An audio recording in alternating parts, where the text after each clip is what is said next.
So today's topic is drug and magic remedies act. ठीक है, ये आप लोगों का डिप्लोमा का 4th यूनिट का पार्ट है जो हम आज पढ़ने वाले हैं, drug and magic remedies act. ठीक है, तो इसमें हम लोग जो जो चीज़ें पढ़ने वाले हैं, कंटेंट्स है आपका इंट्रोडक्शन पढ़ेंगे कि हम बेसिकली ये एक्ट क्या होता है, इसका इंट्रोडक्शन पार्ट क्या है, ये इसका ऑब्जेक्टिव, ये एक्ट क्यों आया, इसके पीछे मेन एम क्या है।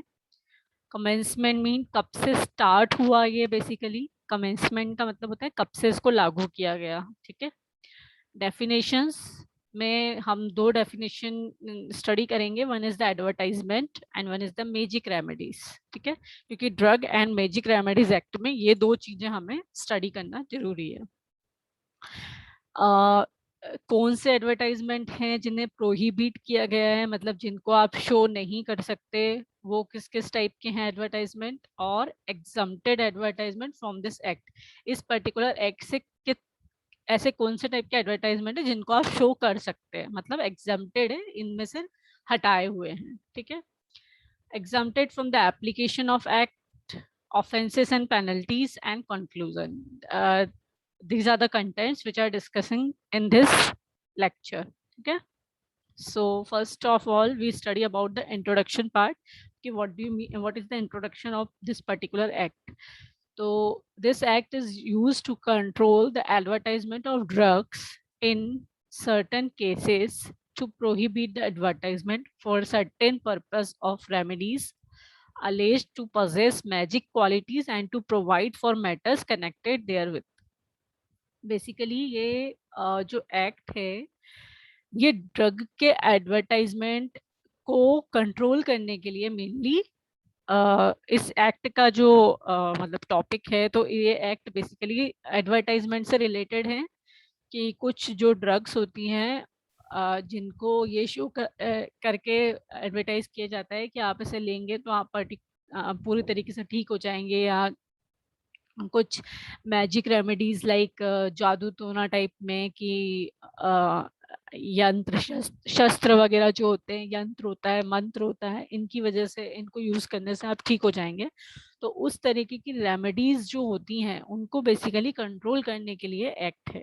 ठीक है, and this is not unconstitutional because it does not interfere with private business and also it does not impose unreasonable restrictions. ठीक है, ये बेसिकली कहीं पे भी कहीं किसी प्राइवेट बिजनेस में कहीं इंटरफेयर नहीं करता और ना ही किसी ऐसी जगह रिस्ट्रिक्शन लगाता है कि जहाँ पे कोई दिक्कत हो। ठीक है, तो ऑब्जेक्टिव है इसका बेसिकली कि क्या क्या इसके एम थे, कि किस उद्देश्य की वजह से पास्ड हुआ था।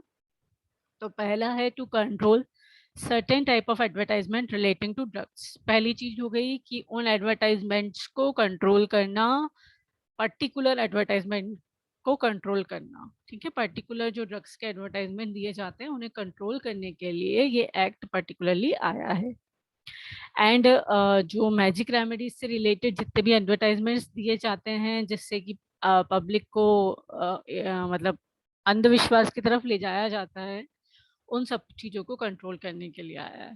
ठीक है, और इसी से रिलेटेड और भी जो मैटर्स होते हैं उनके लिए मतलब बेसिकली उनको कंट्रोल करने के लिए आया है। ठीक है, अब इसका कमेंसमेंट या एक्ट कब आया था बेसिकली, तो it extends to the whole of India except the Jammu and Kashmir in 1954।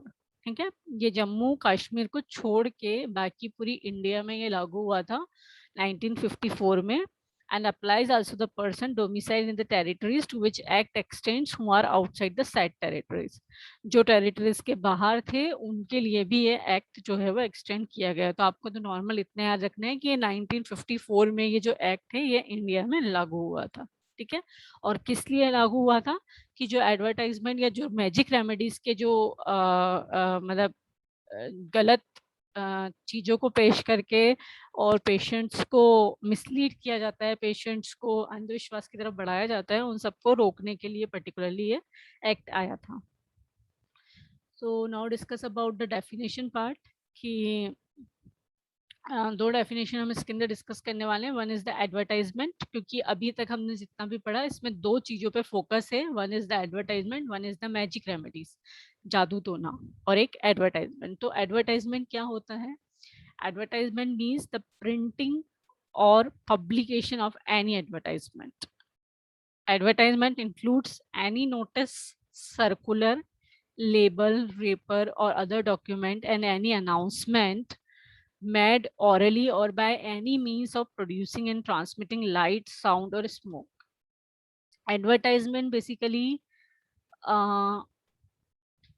किसी भी तरह से हो सकता है, चाहे तो वो रिटर्न हो सकता है, चाहे वो ओरल हो सकता है, चाहे वो आपका मतलब क्या बोलते हैं लोग, गाड़ी पे बोलते हुए नहीं निकलते हैं, ये पर्टिकुलर कंपनी जो है ये आई है, ये हुआ है, हर चीज का जो एडवर्टाइजमेंट करते हुए निकलते हैं।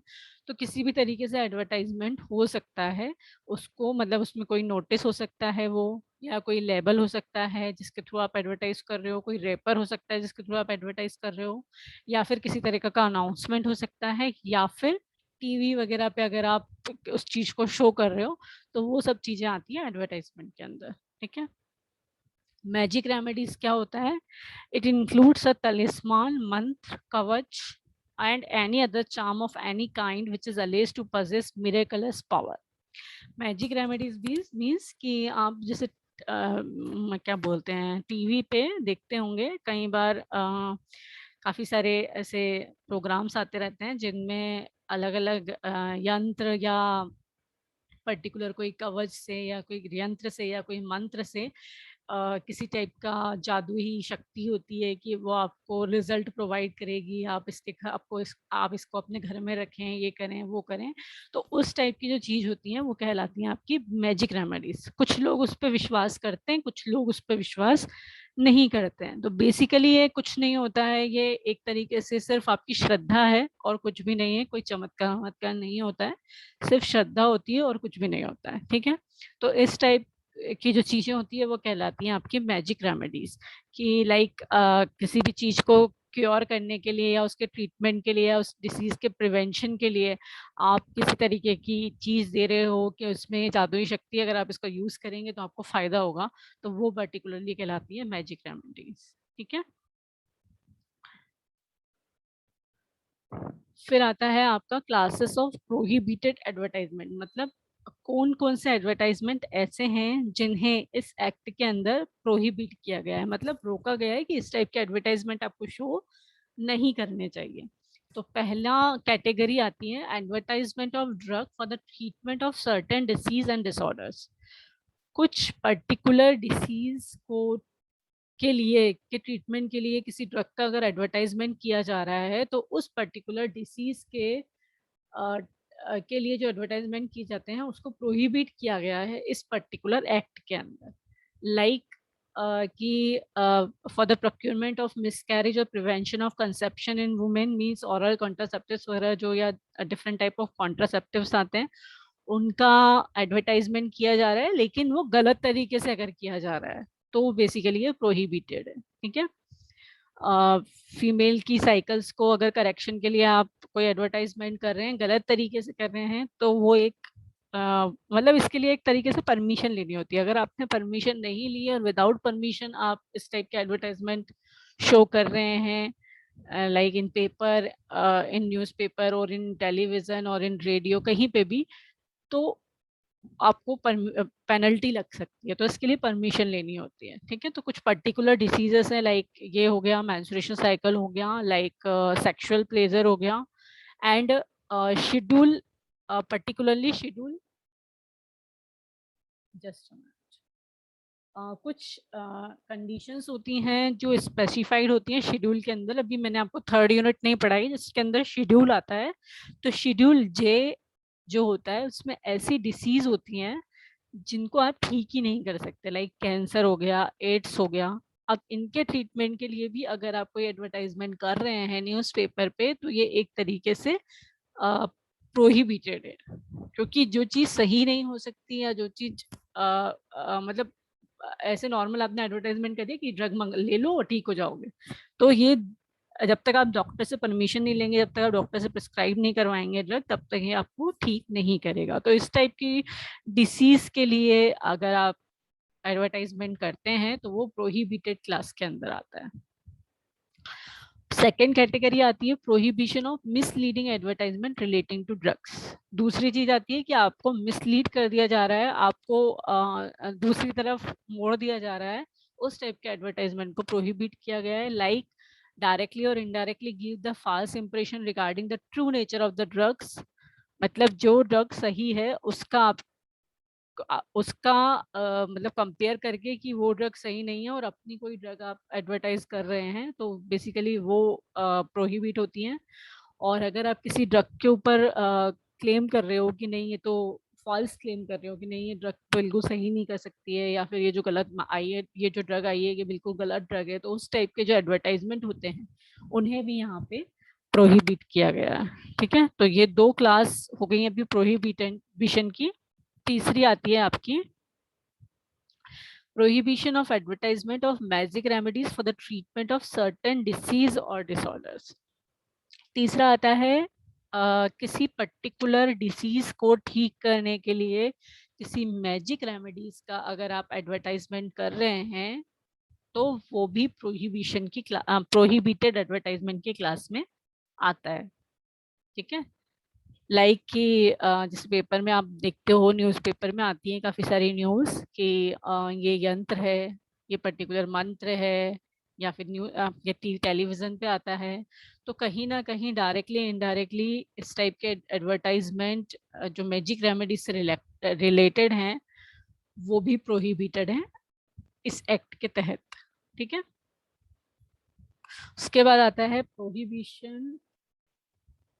prohibition of import into and export from India of certain advertisement। कुछ एडवर्टाइजमेंट हैं जिनका इंपोर्ट और एक्सपोर्ट जो है उसे प्रोहिबिट किया गया है। लाइक जिसमें ऐसे कोई डॉक्यूमेंट्स जिसके अंदर इस टाइप के एडवर्टाइजमेंट हो जो मिसलीड कर रहे हो, या मैजिक रेमेडीज से रिलेटेड कोई एडवर्टाइजमेंट हो किसी डिसीज को ठीक करने के लिए, तो उनके इंपोर्ट को और उनके एक्सपोर्ट को दोनों को ही प्रोहिबिट किया गया है। तो ये 4 क्लासेस हैं जो प्रोहिबिटेड के अंडर में आती हैं कि किस टाइप के एडवर्टाइजमेंट को आप शो नहीं कर सकते हो अकॉर्डिंग टू दिस एक्ट। ठीक है, उसके बाद आती है आपकी क्लासेस जो कि एग्जम्प्टेड हैं इस पर्टिकुलर एक्ट से, मतलब जिनको आप पर्टिकुलरली दिखा सकते हो जो इस एक्ट के अंदर प्रोहिबिट नहीं की गई हैं। The following class of advertisement which are not prohibited under this act. तो पहली चीज क्या है, any advertisement relating to the drugs printed or published by the government or any other person with prior permission of the government। किसी भी type का advertisement हो जिन्हें गवर्नमेंट के द्वारा परमिशन दी गई हो या गवर्नमेंट के द्वारा उसको पब्लिश किया गया हो, और या फिर कोई ऐसा पर्सन जिसने गवर्नमेंट से परमिशन ले रखी हो एडवर्टाइजमेंट शो करने की, तो उस टाइप के एडवर्टाइजमेंट को आप शो कर सकते हो। लेकिन अगर आपने परमिशन नहीं ले रखी है और आप फिर भी शो करते हो तो आपको पेनल्टी देनी पड़ती है। ठीक है, any advertisement relating to a drug which is sent confidentially in a prescribed manner to registered medical practitioner। अगर कोई एडवर्टाइजमेंट है जिसे आपको शो करना है, तो आप उसको अगर किसी आरएमपी के पास में भेज देते हैं कॉन्फिडेंशियली, तो वो उनकी तरफ से आपका एडवर्टाइजमेंट शो हो सकता है। तो दूसरा तरीका ये है, ये पर्टिकुलर इस एक्ट के अंदर प्रोहिबिट नहीं है। ठीक है, तीसरा है एडवर्टाइजमेंट इंक्लूड एनी बुक और treatise dealing with any matter relating to disease disorder और condition which are otherwise prohibited provided publish from bonafide scientific और सोशल पॉइंट ऑफ व्यू। अगर किसी टाइप का एडवर्टाइजमेंट जिसको किसी बुक के अंदर एडवर्टाइज दिया हुआ है, उस टाइप की चीज को आप शो कर सकते हो, उसके लिए कहीं पे भी प्रोहिबिशन नहीं है। जिसका मेंशन है बुक के अंदर कहीं पे या कहीं पे किसी भी तरीके का आपने कुछ लिखित में कहीं पे देखा है कि ये पर्टिकुलर ड्रग इस डिसीज के ट्रीटमेंट में यूज होती है, तो उसको आप पब्लिश कर सकते हो। ठीक है। डिस्प्ले साइन बोर्ड और notice by the registered medical practitioner on his premises. किसी टाइप का एडवर्टाइजमेंट अगर किसी क्लिनिक पे या किसी हॉस्पिटल में किया जा रहा है तो वो परमिटेड है, उसे वो प्रोहिबिटेड नहीं है, उसको परमिशन है। अगर वो अपने प्रेमाइसेस में, अपने क्लिनिक में, अपने हॉस्पिटल में किसी टाइप का नोटिस या साइन बोर्ड या किसी भी टाइप का एडवर्टाइजमेंट शो कर रहा है तो वो कर सकता है। Advertisement related to the drugs which comply with the required condition as follow.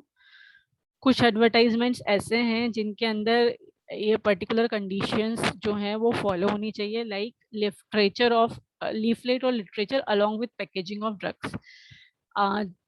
ऐसी कोई ड्रग जिसके साथ में आप उसके साथ में एक पर्चा प्रोवाइड कर रहे हो उससे रिलेटेड, तो उस टाइप की जो एडवर्टाइजमेंट है उनको आप कर सक मतलब उस टाइप की जो ड्रग है उनका एडवर्टाइजमेंट आप कर सकते हो।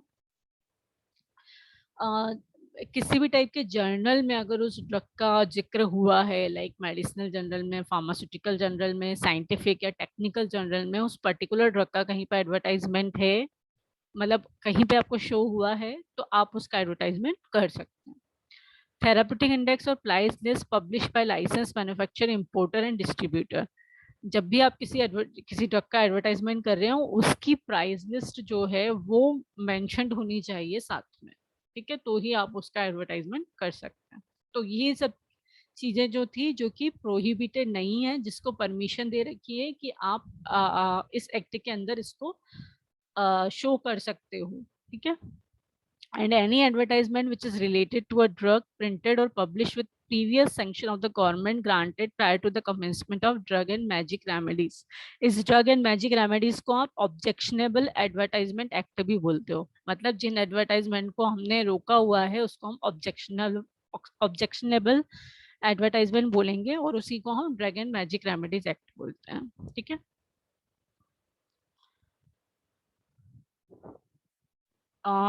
Exemption from application of act. The central government for the public interest may permit any advertisement of any specified drug or class of drug by notification in the official gazette. जो drug या कोई particular drug या कोई सी भी class की drug जो है, अगर उसे सेंट्रल गवर्नमेंट ने अपने नोटिफिकेशन में ऐड कर दिया है, ऑफिशियल गैजेट में छाप दिया है, तो उसके बाद आप उस एडवर्टाइज को नहीं रोक सकते। ठीक है, उसको आपको परमिशन देनी होगी। अब क्या क्या ऑफेंसेस और क्या क्या पेनल्टीज हो सकती हैं, तो punish contravention of any provision of this act और रूल्स। अगर आप इस एक्ट या रूल के को किसी भी तरीके से तोड़ते हैं, तो अगर आप फर्स्ट टाइम एक तोड़ रहे हैं तो आपको 6 साल की सजा, 6 महीने की सजा या फाइन या दोनों हो सकता है। और अगर आप वापस से वही प्रॉब्लम करते हैं तो आपको 1 साल की सजा, फाइन या दोनों देना पड़ सकता है। ठीक है। अगर किसी कंपनी के द्वारा ये एक्ट को तोड़ा जा रहा है, तो every person who at the time of commission of the offense was in charge and responsible for the conduct of the company business shall be guilty and liable for the punishment. Her person जो उस company का है उसको particularly मतलब penalty लगेगी हर person को। अगर किसी कंपनी के द्वारा ये फ्रॉड किया जा रहा है या इस एक्ट को तोड़ा जा रहा है, ऑफेंस किया जा रहा है, तो उस कंपनी के जितने भी पर्सन्स हैं, जितने भी मेंबर हैं जो पर्टिकुलरली उस बिजनेस को चलाने के लिए रिस्पॉन्सिबल हैं, उन सबको सजा होगी। ठीक है। However, such person is not liable for the punishment if he proves that the offense was committed without his knowledge or that he has taken all the precaution to prevent the commission of such offense. सिर्फ उस person को ही punishment से छुटकारा मिल पाएगा जब वो अपना सबूत पेश करेगा कि नहीं, मैंने ये क्राइम से रिलेटेड नहीं है, ये मेरी जानकारी के बिना हुआ है जो भी हुआ है। तो अगर वो उस चीज को प्रूफ कर देता है तो उसको पनिशमेंट नहीं मिलेगा, अदरवाइज उस कंपनी के जितने भी पर्सन है सबको पनिशमेंट मिलेगा। ठीक है। और फाइनली कंक्लूजन क्या है, जो हमने पूरा पढ़ा तो उससे कंक्लूजन क्या निकलता है कि एडवर्टाइजमेंट को प्रोहिबिट करना है जो किसी पर्टिकुलर डिसीज या डिसऑर्डर के ट्रीटमेंट के लिए दिया जाता है, और जो ड्रग्स से मिसलीड करता हुआ एडवर्टाइजमेंट है वो, और तीसरी चीज जो मैजिक रेमेडीज होती हैं उन टाइप के जो एडवर्टाइजमेंट होते हैं उन्हें शो नहीं करना है। ये फाइनली आपका कंक्लूजन है। ठीक है।